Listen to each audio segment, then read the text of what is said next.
Okay, I think we're ready to get started. Again, welcome to this week's office hours for ESG and ESG-CV. My name is LaQuantia Goodman, and I am today's moderator. If you are just joining us, please go to the chat and introduce yourself with your name and the region you represent. As a reminder, this office hours session is being recorded for public record. Office hours recordings are on the HCD ESG webpage under Technical Assistance and Training. A copy of the slide deck and recording will also be emailed to you by your grant administrator or annual representative. Slide 2, please. How to ask a question. All questions must be submitted in the chat box. Please type your organization and your question into the chat box. The team will read questions out loud at the end of the presentation and will provide answers, if possible, throughout the presentation. All questions and answers entered in the chat box will be recorded as part of the public record. Alongside our presenters, we also have several HCD staff, including ESG representatives, ESG-CV grant administrators, and other consultants who are able to answer questions during the question and answer period. Next slide.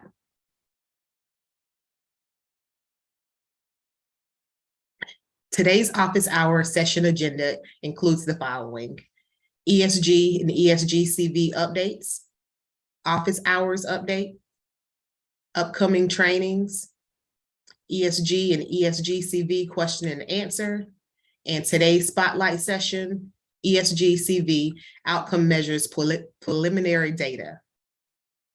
Now I'll hand it over to Sarah for our ESG updates. Thank you, LaQuantia.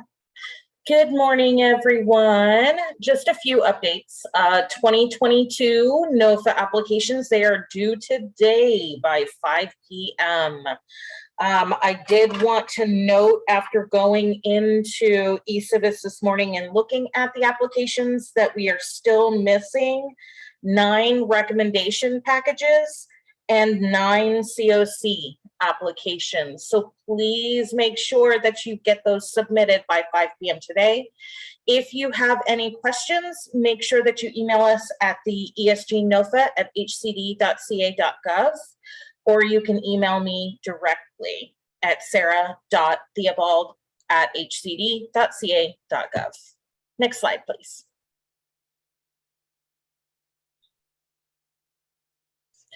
And remember, we do have our webinar and our FAQs posted to our webpage. If you click on the notice of funding icon that I have circled there, you will see that they're the last 2 links on each end of the COC and the balance of state. Next slide, please.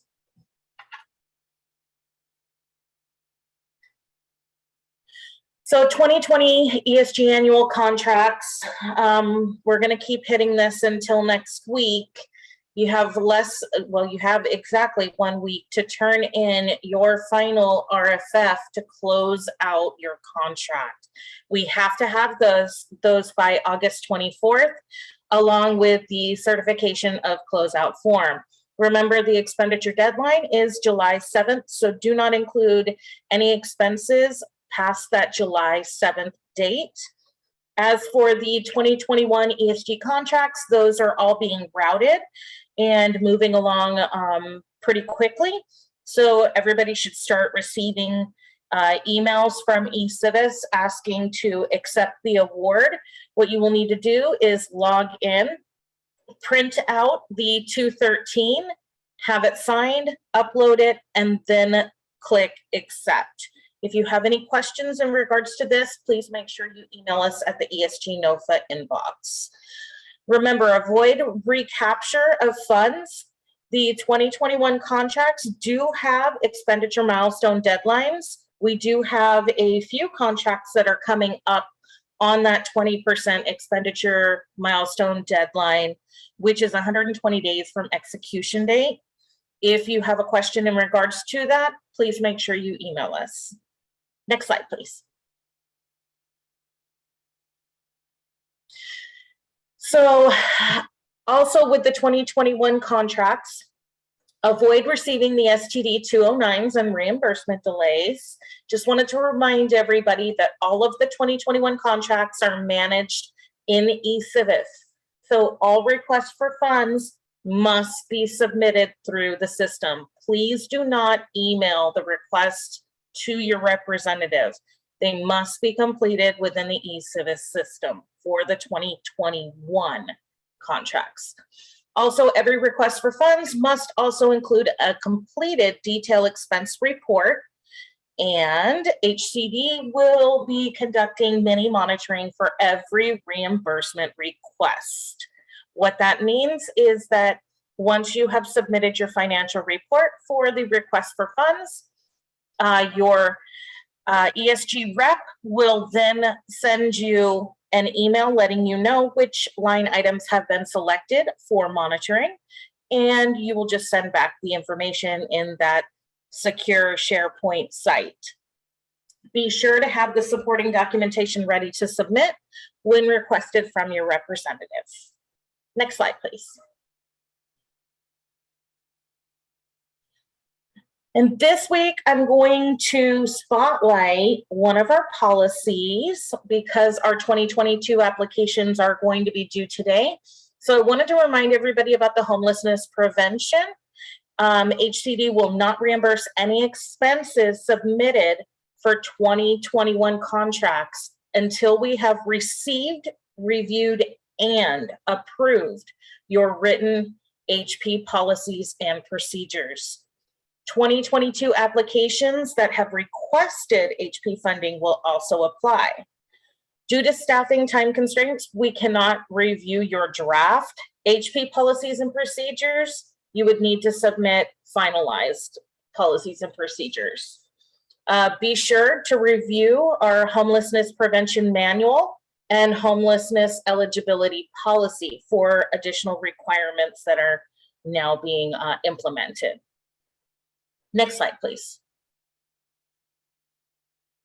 Which brings us back to our ESG webpage. So if you click on the resources tab where that green arrow is, next slide, please. It will then pull up all of the ESG policy documents. And you'll notice that, remember, we have our PII policy as well, but our homelessness prevention manual is the third link down, along with the homelessness eligibility policy. Next slide, please. And of course, ESG team representatives, we have Diana Prado, Giovanni Martinez, Tuesday Cool, Sam Liu, and Anthony Zepeda. So please reach out to your ESG representative listed above. Those are all of their email addresses. Otherwise, you can reach us at esgnova@hcd.ca.gov. Have a wonderful day. I'm turning it back over to you, LaQuantia.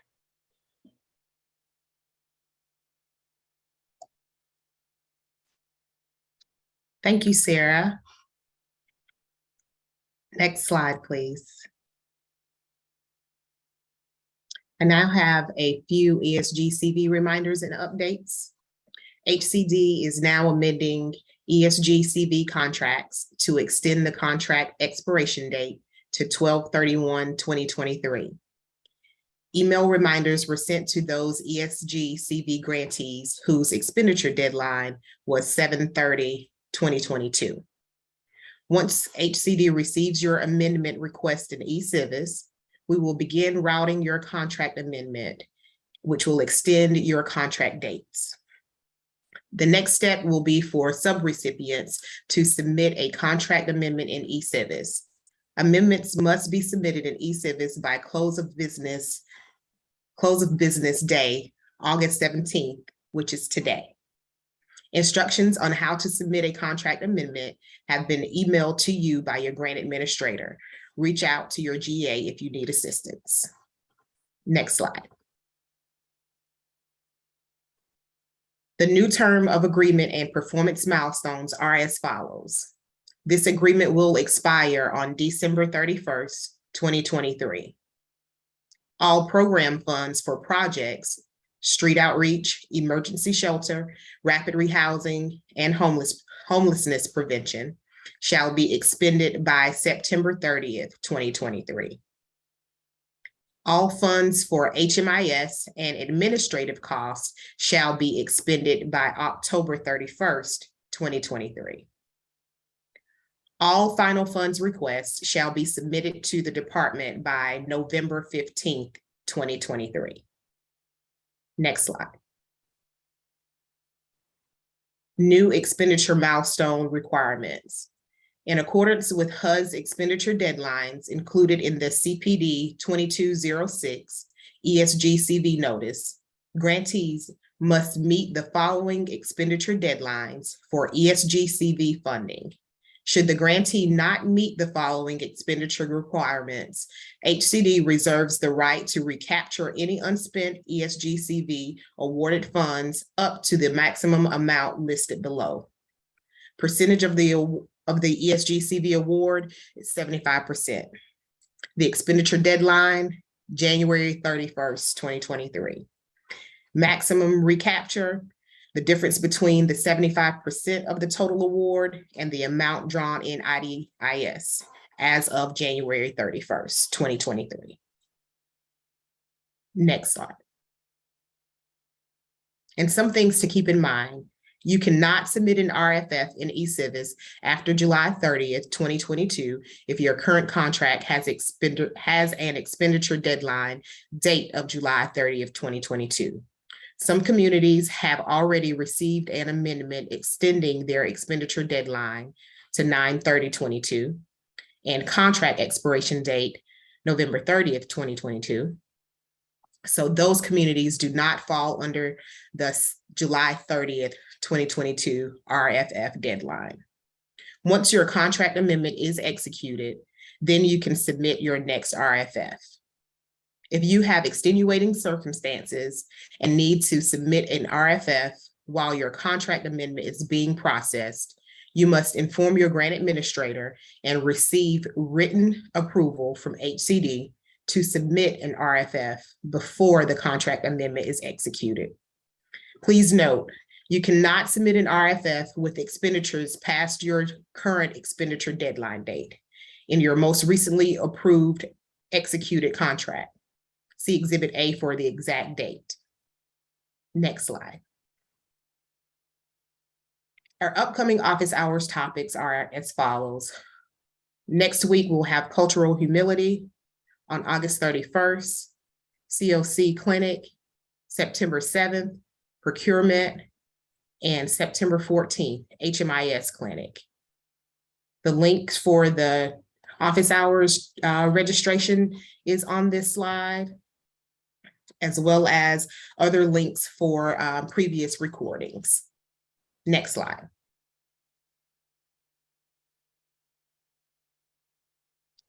Our upcoming trainings for August. On tomorrow, there will be the impacts of implicit bias in the workplace. And this session will cover understanding implicit bias and how it shows up in how people access and experience housing and supportive services. We'll look at promising practices for removing bias in programs, design, and delivery, and give participants opportunities to discuss their own practices. Links included below and have been placed in the chat for your convenience. Next slide. On this slide, you'll see our COVID response resources, and please use these resources as often as needed. Next slide. And this slide contains our ESG resource links, which are provided for your convenience as well. Next slide. Do we have any questions at this time?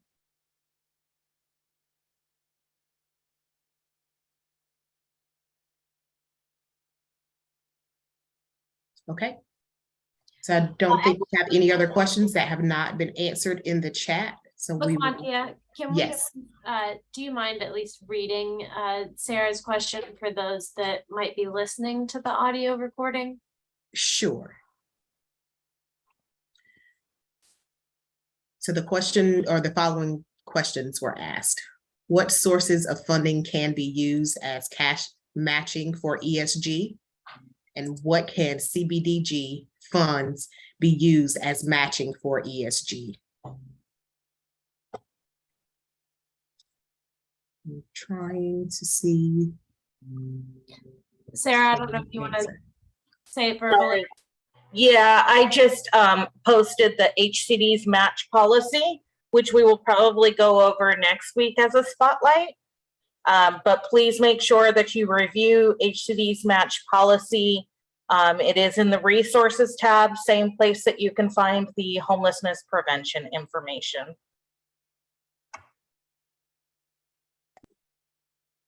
Thank you, Sarah.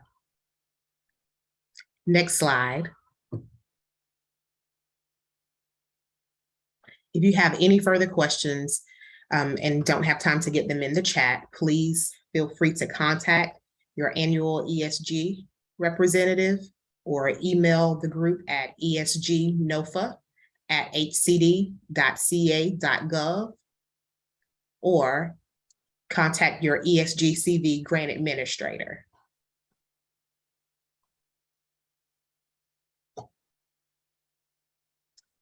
Now I will hand it over to Mr. Chris Pitcher for our outcome measures preliminary data. Thanks, LaQuantia, and thanks everyone for joining us this morning. Today's going to be kind of an interesting session. I'm going to walk us through the outcome data we have thus far for ESG-CV. It is very preliminary data. We are just getting this now from our partners up at California ICH through the HDIS, the Homeless Data Information System. It is not at all baked. I do not want you to make any assumptions based on the data that I'm about to show you. It's more to show the outcome measures and how we plan to look at them, what we plan to see in them, just so you can get an idea of what we're talking about when we say outcome measures for ESG and ESG-CV. Next slide.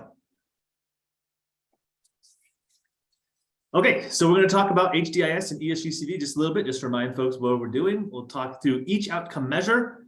We'll talk about what we have as far as preliminary data, and then we'll talk a little bit about what we're getting ready to do to start talking through when we are going to move the ESG-CV outcome measures into the annual ESG space moving forward. Next slide. All right, as I've mentioned in the past, the Homeless Data Integration System, or HDIS, is a data system that is run by California ICH and combines all of the data sets from all the homeless manager information systems, or HMISs, across California into one spot.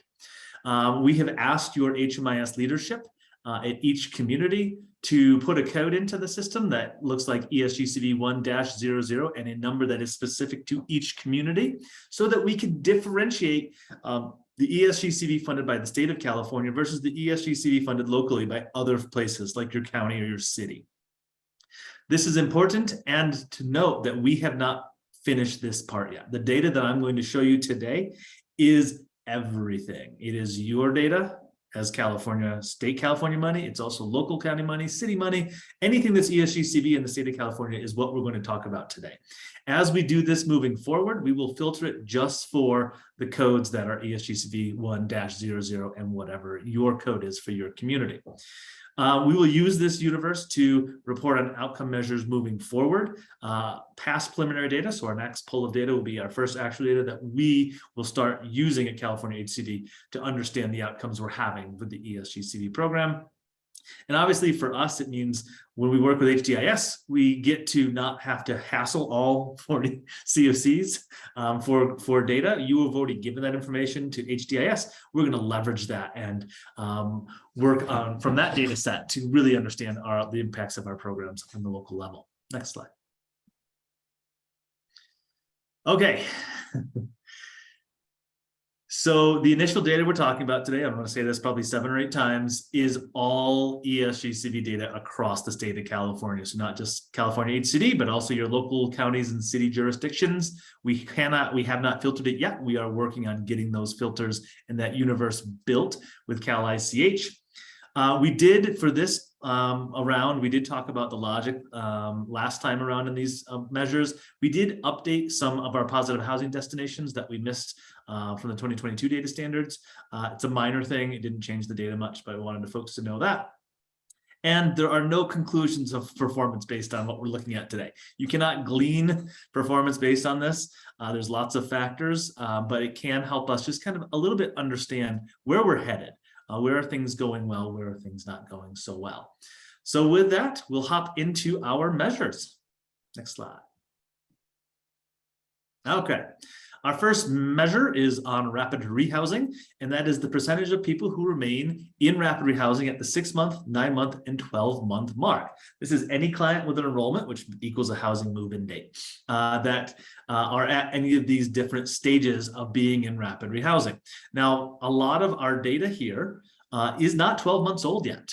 So we're going to see when we look at the data, 12 months doesn't look as robust as it's likely to look later as this report grows in age, because we weren't necessarily, our rapid housing programs were all firing on all cylinders 12 months ago, but we are now. So we'll see those numbers change and evolve over time. So don't look at this data and again, draw any absolute conclusions today, but let's look at the next slide, what our measure looks like based on the data that we have from HDIS today. So we have 4,000 people, a little bit more, accessing rapid rehousing, 39% of whom have a move-in date. So of those 39%, we have 11% accessing rapid rehousing at 6 months, 28% of those are housed. At 9 months, we have 12% of those housed, and at 12 months, it's at 1% of those housed. Again, we're not worried about 12 months yet because folks are either getting into other housing and off rapid rehousing, maybe they got an EHV, or they just haven't got to the 12 months yet. So that's going to grow as the ESG-CV program matures into its second year. But we are seeing folks getting housed and the retention being fairly good, but not great in this preliminary data. Next slide, next measure. All right, this one is an interesting one. So we're looking for a reduction in the average and median length of stay in emergency shelter. So this is any client that is enrolled in emergency shelter or temporary emergency shelter that has an exit or is still enrolled. We're just looking from quarter to quarter for that number to go down. We want our shelter stays to be a little less long and a little bit more focused on getting folks into housing more quickly.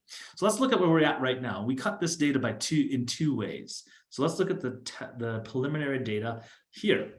So we cut it two different ways, and that is by the entry-exit model. So if you're not an HMIS nerd, the way we collect data for shelters in the entry-exit model is we enter a person, they stay in the program, and then we exit them. The second set of data is night-by-night shelters. So that's every single day they're in, we enter them and exit them. They're not going to have consistent stays necessarily. Typically, our entry-exit shelters are across the board. A lot of our night-by-night shelters are very large shelters that do have a lot of fluctuation night to night.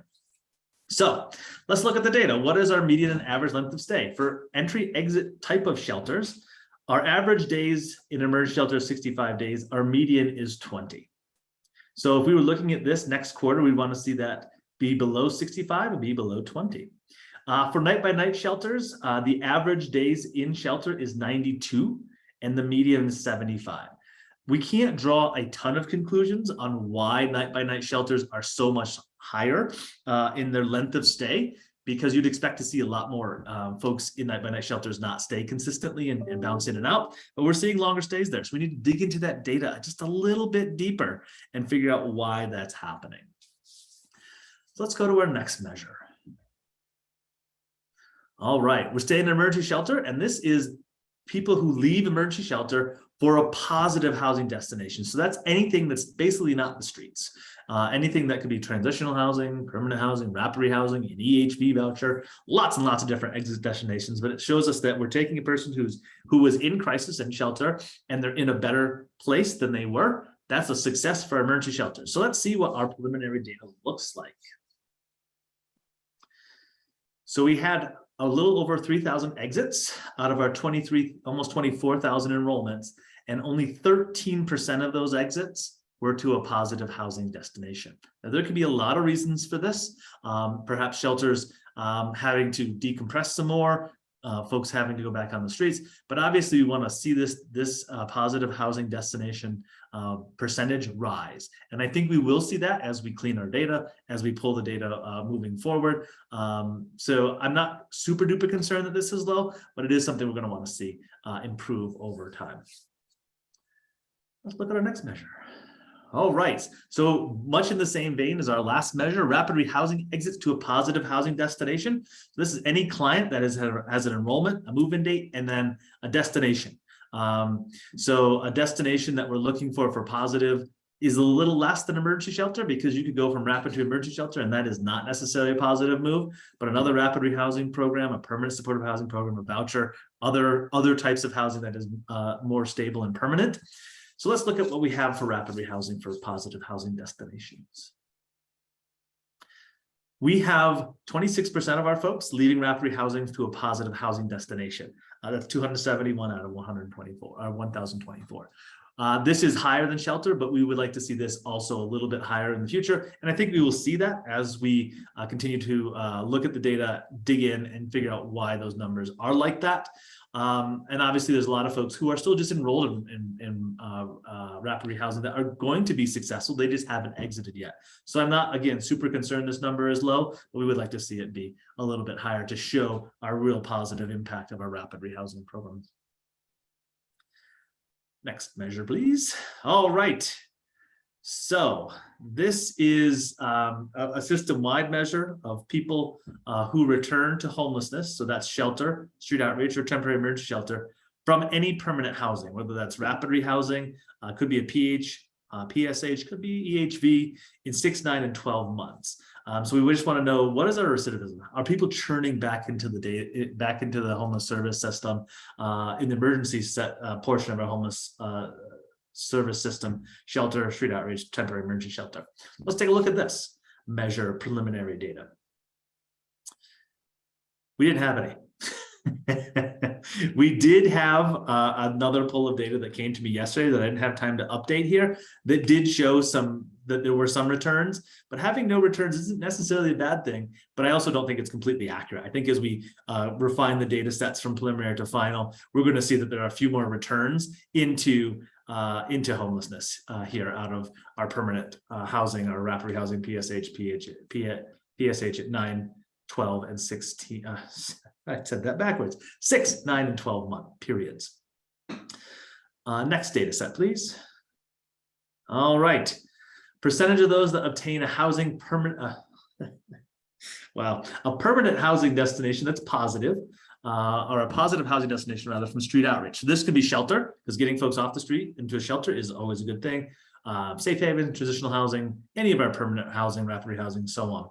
So this is our only measure on street outreach. And we want to make sure that folks are getting into housing or getting a better housing destination than sleeping on the streets. So let's take a look at our data.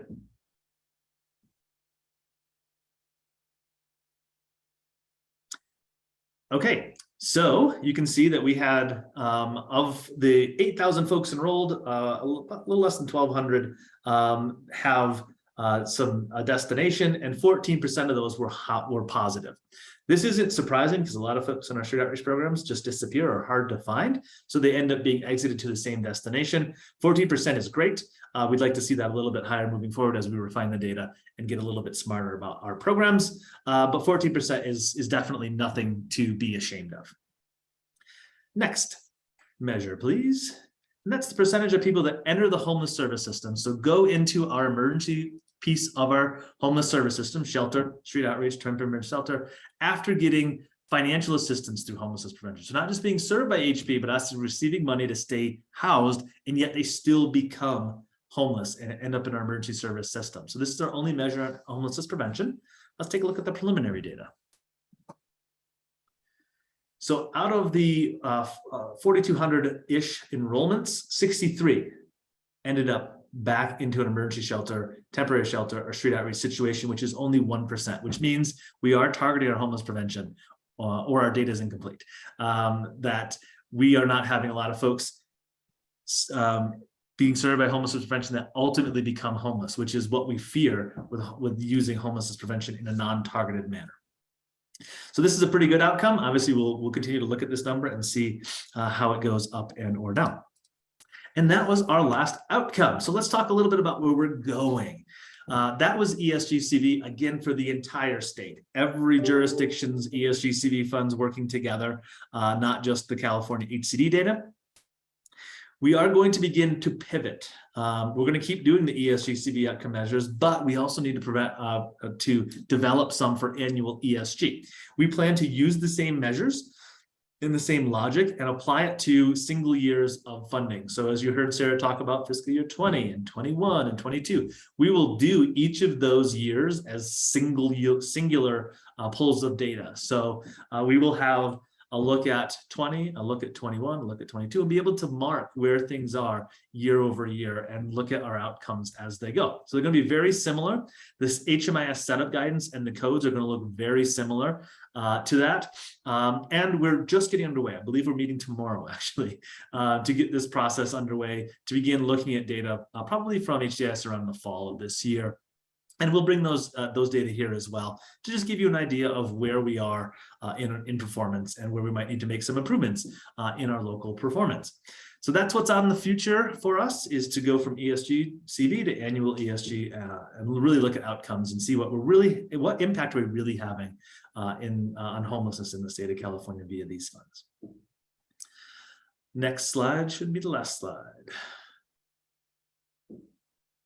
So in here, there is a link that I'll have someone put in the chat to our Tableau site. I did not today go through it, but we do have the ability in our Tableau site with this preliminary data to look at racial equity. So you can filter by race and ethnicity on every single measure. You don't have to, but you can look at it. So if you're interested in racial equity, I did not want to bog us down in all of those measures and all of those measures by race and ethnicity.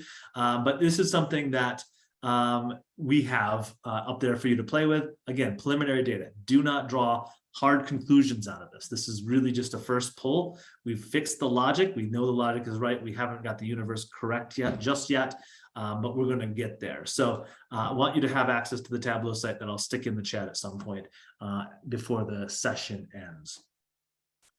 Next slide. So that's it. We're at the end of the spotlight for today. Again, just talking through preliminary data. Love to hear any thoughts about what you saw in the preliminary data that concerns you, that excites you, that confuses you, anything about the measures themselves. Is it something we're missing, something we need to hear? This is your time to give us feedback, and we'll just kind of rest it here for a minute and see what feedback you have in the chat or verbally. Remember, you have the ability to come off mute and have a conversation with me if you'd like.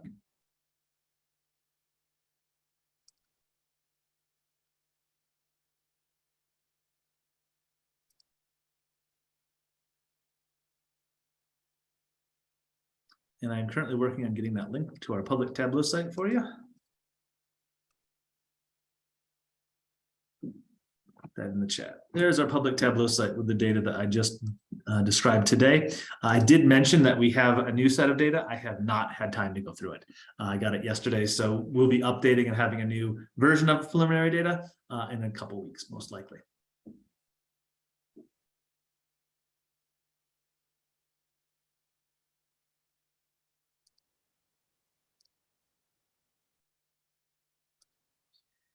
All right, I'm seeing no questions or concerns or comments, so we'll go ahead and wrap up for today. Thank you for joining us for our Spotlight series on our office hours today. We'll be back at it next week, talking about cultural humility in our Spotlight. And obviously, we'll have ESG and ESG-CV updates as well. So thanks for joining us, and hope you have a good rest of your week. Be well. Thanks, everyone.